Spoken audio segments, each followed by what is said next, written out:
How to set camera timer on iPhone. To get started, first of all go ahead and open up the camera application on your phone. Once the camera app is open in photo mode, you can reveal the extra settings. To do this, tap on the top center on your screen. A new menu of icons will appear at the bottom. From this menu, locate and tap on the timer icon that resembles a clock.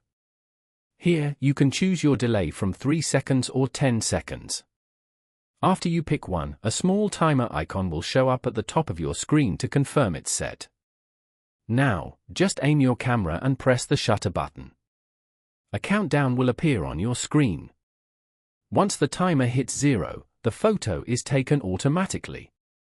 Following these simple steps, you can easily set the camera timer on the iPhone. Thank you for watching. Please leave a like if this tutorial helped you, or leave a comment below if you have any questions related to the video.